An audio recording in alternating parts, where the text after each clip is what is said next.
नमस्कार। आज बात करते हैं शक्ति का जागरण और महाप्रकाश का आत्म प्रकाश। महोपाध्याय पंडित गोपीनाथ कविराज जी के पास कुछ जिज्ञासु भक्त बैठे हुए हैं और वो प्रश्न कर रहे हैं कि शक्ति का जागरण कैसे होता है। बाबा कहते हैं कुंडलिनी जागती है, सुषुम्ना जब ऊर्ध्वमुखी होती है तब शक्ति का जागरण होता है। यह सब गुरु की कृपा से होता है, गुरु की शक्ति से होता है। गुरु की शक्ति से कुंडलिनी का जागरण होता है। कुंडलिनी मूलाधार में है। मूलाधार में दो प्रकार की वायु रहती है, एक एड़ा, दूसरी पिंगला। ये दो धाराएं हैं। इन्हीं दोनों के बीच में सुषुम्ना है। सुषुम्ना सोई है, उसे जगाना होता है। यह जब जग जाती है तब गुरु कृपा से कुंडलिनी शक्ति ऊपर उठना शुरू करती है। मूलाधार से ऊपर चढ़ती हुई यह आज्ञा चक्र में आती है। दोनों आँखों के ऊपर यह ज्योतिर्मयी हो जाती है, दिव्य चक्षु खुल जाते हैं। उसके बाद सहस्त्रार में पहुंचकर वह बैठ जाती है, वहाँ का कार्य पूरा करके भीतर जा छिपती है। इसके बाद वह ब्रह्मांड में चली जाती है। ब्रह्मांड में एक विराट शरीर है, उसमें प्रवेश कर भेदन करती हुई आगे बढ़ती है और आगे बढ़ती हुई ब्रह्मांड का भी भेदन कर डालती है। उसे पार करके शून्य, महाशून्य, एकदम शून्य, आकाश की तरह शून्य ही शून्य, शून्य को पार करके महाशून्य में चली जाती है। फिर इसके बाद विश्व के ऊपर उठ जाती है। मानो भगवत कृपा से एक ऐसी अनोखी अद्भुत शक्ति जाग जाती है और फिर वह शक्ति कहती है, चिंता मत करो, मैं रास्ता बता देती हूँ। फिर तो राह खुल जाती है। शून्य और महाशून्य का भेदन हो जाता है, ऊपर के ब्रह्मांड का भी भेदन हो जाता है। एक ऐसा स्थल आता है, शक्ति देवी कहती हैं कि इस स्थान को तुम भूल गए थे, तुम्हारे कोटि कोटि जन्म बीत गए, अब ये स्थान तुम्हारे लिए खुल गया है, जहाँ छोटे बड़े सब हैं। यही आत्मा का स्थान है, यहाँ बैठ जाओ, भीतर खुल जाएगा। तब सारा जगत उसकी दृष्टि के सामने आ जाता है। कुंडलिनी के जाग जाने पर देव और देवियाँ जितनी हैं सबका रहस्य खुल जाता है। सबका भेदन हो जाने पर अपने स्वरूप में स्थिति हो जाती है। भीतर, मेरे भीतर, सभी के भीतर एक ही शक्ति है। इसके साथ संबंध होने पर भगवत भक्ति प्राप्त होती है। प्रेम, द्वैत, अद्वैत सब कुछ शक्ति के प्रभाव से होता है। वही वास्तविक बात है। हिंदू हो, मुसलमान हो, ईसाई हो, सबको साधना करनी पड़ती है। सभी धर्मों में अपना अपना ढंग है। एक ही वस्तु है, भिन्न भिन्न प्रथाओं द्वारा प्राप्त की जाती है। गुरु की कृपा से शक्ति जगती है। प्रयत्न करना पड़ता है, साधना करनी पड़ती है। गुरु कभी कभी तो खुद ही अपने शिष्य को ढूंढ लेते हैं और सद्गुरु यदि सौभाग्यवश मिल जाएं तो उनके अनुसार क्रिया का ज्ञान, भक्ति, प्रेम सब प्राप्त हो जाता है और सबका रहस्य खुल जाता है। हजारों हजारों जन्म बीत गए, यदि यही अंतिम जन्म है तो वह मार्ग खुल जाएगा और मार्ग के खुल जाने पर महाप्रकाश आ जाएगा। चारों ओर से आरंभ हो जाएगा, नीचे, ऊपर, बीच में, और हृदय सब खुल जाते हैं। पूर्णता प्राप्त हो जाती है। प्रकाश के भर जाने पर जगत दृष्टि ओझल हो जाती है। समय बीत जाने पर जो कुछ अनुरूप और अनुकूल होगा वह भीतर प्रविष्ट हो जाएगा। काल उसे छू नहीं सकेगा। एक व्यक्ति, दो व्यक्ति होते होते सारा विश्व एक महाप्रकाश शेष रहता है। स्वयं भगवान रहेंगे और कोई नहीं रह सकता है। काल के भीतर ही रह कर जाना गया है। भगवान कहो, अवतार कहो, त्रिगुण की क्रिया कहो, सब काल के भीतर ही होता है। तो इस तरह से शक्ति का जागरण होता है। जब वही वस्तु संकुचित होकर एक परम प्रकाश की राह चरम में पहुंचेगी। काल राज्य में सब कुछ मिला जुला रहता है या नहीं? काल है, कालातीत है, सभी कुछ है। प्रकृति लीला जो काल राज्य में होती है वह काल के भीतर की लीला है। त्रिगुण के भीतर शुद्ध वस्तु नहीं है। शुद्ध वस्तु है हृदय में।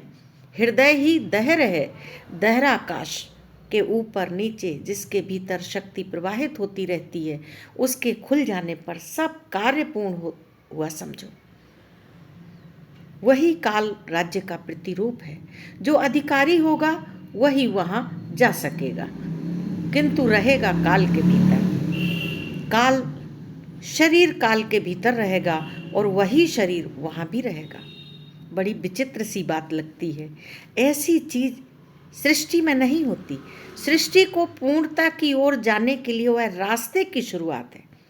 मनुष्य को सिद्ध होना पड़ता है। चिरकाल से सिद्ध महापुरुष रहे हैं और रहेंगे। काल के भीतर रहकर भी सिद्ध हो सकते हैं। एक खंड वस्तु को लेकर ही तो सिद्ध हैं। वे पूर्ण प्रकाश में तो सिद्ध नहीं है। इससे तो एक व्यक्ति के सिद्ध होने पर सभी सिद्ध हो जाते हैं। तो इस तरह से दहर विद्या की आवश्यकता है। अब यहाँ पर जिज्ञासु प्रश्न करते हैं कि क्या ये सब क्रमानुसार घटित होता है? बाबा कहते हैं क्रम क्यों नहीं होगा? क्रम है और नहीं भी है। लाखों करोड़ों वर्षों में जो नहीं हुआ वही होने जा रहा है। तनिक समझने का प्रयास करो। पूर्व संस्कार के साथ समझने की कोशिश करने पर तो पकड़ ही नहीं पाओगे। जो होने जा रहा है उसका एक संकेत समझने की कोशिश करो। निर्गुण, सगुण, ज्ञान, क्रिया, गति सबको समझना होगा।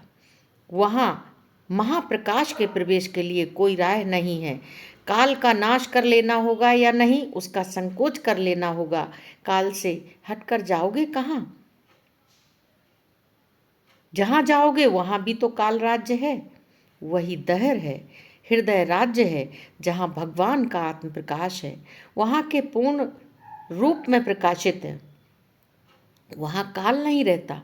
भगवान नित्य किशोर हैं। जो जैसा कर्म करेगा वैसी ही उसकी गति होगी। ऊर्ध्व गति और अधोगति, लोक, लोकांतर, कितने ब्रह्मांड हैं। अनेक अनेक युग बीत गए। यदि हमारे हृदय से ऐसा योग हो तो स्थिति होने पर भी काल की क्रिया बंद हो जाती है। अपूर्व महाप्रकाश है श्री कृष्ण भगवान का प्रकाश। भगवान रामचंद्र के प्रकाश भी थे। कितने ही खंड और बड़े अद्भुत। वहाँ सारी चीज़ें सूक्ष्म रूप में थीं। जो युग था उसी युग के अनुरूप योग माया को लेकर लीला हुई। नाहम प्रकाशा सर्वस्व योग माया समावृता। योग माया से अलग होकर जो लीला हुई वही असली लीला है, वही दहर विद्या है। अपने हृदय में ही उसे पाओगे। वह हृदय ही है अनंत विश्व। कोटि कोटि ब्रह्मांडों की उसके सामने क्या गिनती। सृष्टि नहीं, प्रलय नहीं, कुछ भी वहाँ नहीं। तथ्य को समझना पड़ेगा। सभी को अधिकार है।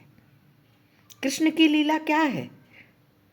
नित्य लीला के बीच वहाँ काल की गति नहीं है, कालातीत। सहजियों ने कुछ प्राप्त किया, बौद्धों ने भी पाया, व्यक्तिगत रूप से ईसाइयों में भी कुछ कुछ है। बाकी लोग काल की दुनिया में रहते हैं। काल के जगत से अपने को अलग करके वहाँ प्रवेश करो। वहाँ भी तो यही बात है। रासलीला से भी नहीं होता। वहाँ तो योग माया थी। यह जगत जिसे देख रहे हो यह विराट है। इस जगत में असंख्य लोक लोकांतर है। इन सबको लिए दिए एक मानवाकृति, एक मनुष्य का आकार, इन सब का भेदन करना होगा। तुम्हारे भीतर सब कुछ है। मेरे भीतर, मेरे भीतर, सबके भीतर है। फिर स्तर भेद से जिसको जैसी गति है वैसा ही होता है। गुण कर्म विभागसा, कर्म के अनुसार। स्वलोक में यहाँ भू भुवा स्वा महा जना तपा सत्य सब लोक हैं। जो अंतर जगत है वहाँ काल की गति नहीं है, बिल्कुल ही नहीं। भगवान आत्म प्रकाश करते हैं। अब तक सृष्टि पर एक आवरण पड़ा हुआ है, जिसकी जैसी दृष्टि होती है उसी के अनुसार वह दर्शन पाता है, वैसा ही भोग पाता है, वैसा ही आनंद पाता है, सब कुछ पाता है। किंतु जो विशुद्ध वस्तु है, अपने को अपने में तो नहीं पाता। जो पाता है वह सोचता है कि मैं वैकुंठ में हूँ, वह तो नित्य धाम है। फिर सूचना तो उसे पहले भी मिली थी, हाँ गुप्त रूप में मिली थी, अब प्रकट होगा, सारे विश्व के लिए खुल जाएगा। इस समय भी, उस समय भी, उस महाप्रकाश के उदय होने पर सब कुछ होगा। पूर्ण अवतार के रूप में कृष्ण राम भगवान आए हैं। महाप्रकाश का उदय आवश्यक है। तो इस तरह से जिज्ञासु शिष्यों ने बाबा से प्रश्न पूछे कि नए युग की सूचना पर सृष्टि समाप्त हो जाएगी। तो बाबा कहते हैं सृष्टि समाप्त नहीं होगी, सृष्टि पूर्ण होगी। भगवान का पूर्ण स्वरूप प्रकाशित होगा। स्वयं भगवान रूप में महासत्ता का प्रकाश हो जाना अपने भीतर, अपने आप। और उस महाप्रकाश में जाने का वही अधिकारी होगा जिसके प्राणों में बेचैनी है, व्यग्रता होगी। और वह तो मेरी ही शक्ति है। वह वस्तु प्रकाशित होगी, प्रकाशित होकर क्रमशः काल के भीतर रहते हुए भी जिनके प्राणों में व्याकुलता रहती है, वे सब काल के भीतर रहते हुए भी पा लेते हैं। जगत में इसी का बोलबाला था, जो जैसा कर्म करेगा उसी प्रकार का योग पाकर जाएगा। बहिर्मुख अंतर्मुख जो जैसा है, यदि शुद्ध है तो शुद्ध जगत में जाएगा। तो इस तरह से प्रकाश महाप्रकाश है। जो भी व्यापार है, सिद्धि असिद्धि, सब इसके भीतर निविष्ट है। काल राज्य में रहते हुए काल राज्य के बाहर अधिकार प्राप्त किया जा सकता है। अब यहाँ पर जिज्ञासु प्रश्न पूछते हैं कि ये जो साकार और निराकार दो भाग हैं, इसका कारण क्या है।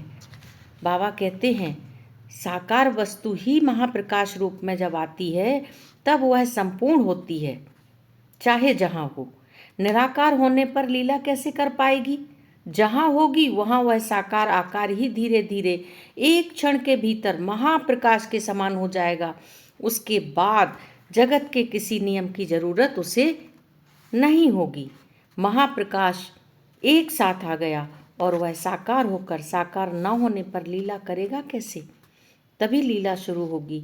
अंतर जगत खुल जाएगा। अंतर जगत खुल जाने पर साकार महाप्रकाश आविर्भूत हो जाएगा।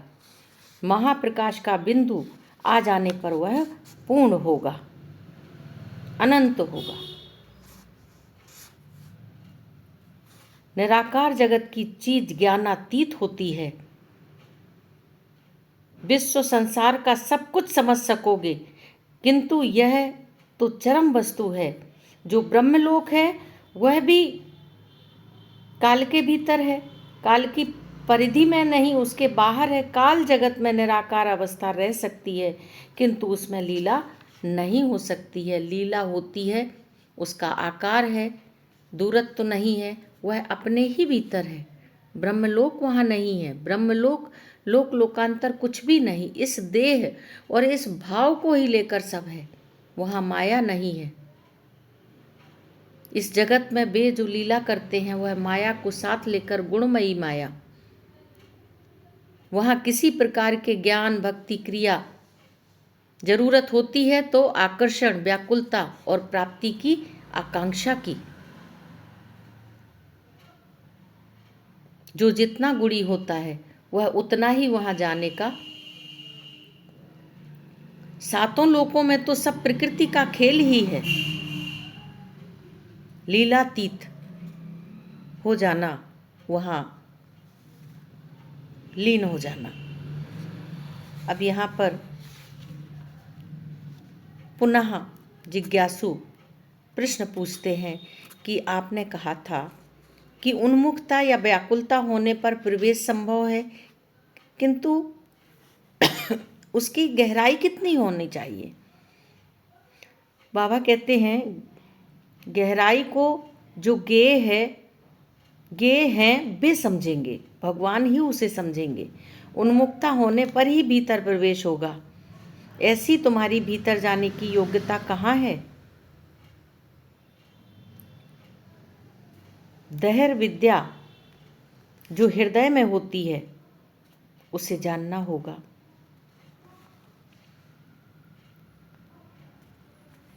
जहाँ प्रेम है वहाँ काल कहाँ? संसार में जहाँ काल का निवास है वहाँ प्रेम 2 दिनों में खंड खंड हो जाता है, काल में नष्ट हो जाता है। जहाँ काल है वहाँ प्रेम कहाँ? काल तो आते ही नाश कर देता है। 2 दिन रहे, 4 दिन रहे, 10 दिन रहे, नष्ट हो ही जाता है। प्रेम शाश्वत होता है। इस तरह से पुनः जिज्ञासु प्रश्न पूछते हैं कि बाबा एक बात बताइए कि ये जो महाप्रकाश है, आत्म प्रकाश है, ये किस प्रकार कैसे प्राप्त होगा? बाबा कहते हैं कि गुरु के द्वारा प्राप्त होगा। हो सकता है कि तुम कहो कि पुस्तकें पढ़ी हैं, लाखों लाख पुस्तकें पढ़ी हैं, परंतु इससे क्या होता है? केवल दिमाग की कल्पना शक्ति बढ़ती है और कुछ नहीं होता है। जो ठीक राय है उसे गुरु ठीक ठीक दिखा सकते हैं। गुरु माने सद्गुरु, उनकी ज़रूरत है, प्रयोजन है। एक अच्छे प्रोफेसर के पास पढ़ने जाना और एक साधारण आदमी के पास पढ़ने जाना क्या बराबर है? यह तो सीधी बात है। जो वस्तु अनंत काल से है, अनंत कलाओं और अनंत विशेषताओं के साथ, उस वस्तु को जो पकड़ेगा, समझेगा, उसी के पास जाना होगा। गुरु की ज़रूरत है, साधना की ज़रूरत है। और साधना के अनेक प्रकार हैं, सब एक तरह की नहीं है, पृथक पृथक सबके भीतर राय है। पथ प्रदर्शक तो चाहिए। सभी सत्य वस्तुओं के निर्णय की क्षमता देनी होगी और उसे सुख दुख के बीच से, अच्छे बुरे के बीच से, द्वंद्वों के बीच से जो हमें राह दिखाए वही है गुरु।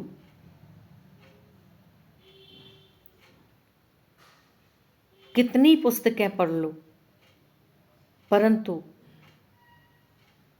वह वस्तु व्यक्त हो जाएगी अपने ही प्रकाश से, अपने ही खोलने से। तब किसी से कुछ कहना नहीं पड़ेगा, जिज्ञासा नहीं करनी होगी। ओम शिव।